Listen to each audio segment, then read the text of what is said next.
প্রথম দেখি কি বাপে এলো, ভাবলাম বাপের কত অস্বীকার জাত আমার দুই গেলা দুইটা চর মারলো। চিন্তা করলাম এই চর থাপ্পড় না খাইয়া নিজের জীবনটারে না খুয়া বুড়া মানুষ আতায়াত গা যা পারে করুক, এর আর কি হইব, কি করতে পারবো। কথা আছে না, জোয়ানের বারবার আর বুইরার একবার।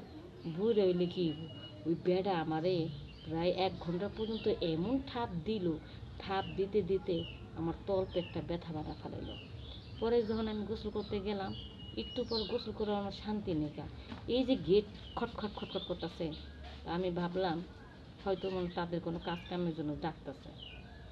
পরে আমি করলাম গেট খুলতেছি, স্নান করতেছি, গোসল করতেছি, পরে খুলতেছে, না এক্ষুনি খোলো। আমি বাপ না, আমি বাপের বেটা। পরে দেখি কি বাপের বেটা এসে জোর করে গোসলখানার ভিতরে ঢুকে গেল।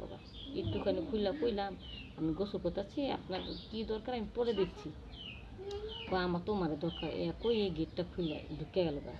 ঢুকা কি কমু জন্নার নিচে আমার শোয়াইয়া দাঁড়ায় দাঁড়ায় যেই সমস্ত কাজ করলো, তার লাঙ্গল দিয়ে আমার জমিনদারে এমন চাষ করলো, চাষ করতে করতে একবারে জমিনটা ছিঁড়া বিড়া হইল।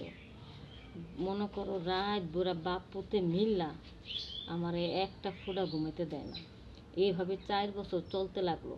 এক পর্যায়ে বাড়ি যাওয়ানোর কথা কইলে আমার তো বেতন টেতন দেয়ই না, আর বাড়ি যাওয়ানোর কথা কইলে আমার খালি মাইর দূর করে।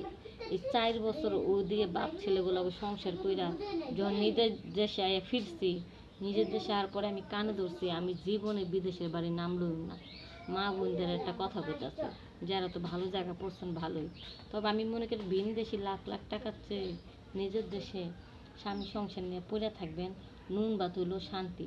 ভিন দেশে লাখ লাখ টাকার দরকার নেই, কারণ কখন কার জীবনে আমার মতন এই ঘটনা ঘটে যায়। আমি অনেক কষ্ট করে, অনেক রিস্ক নিয়ে টাকা পয়সা চুরি করে যেমনি টাকা পয়সার মাধ্যমে আমি বাংলাদেশে ফিরেছি।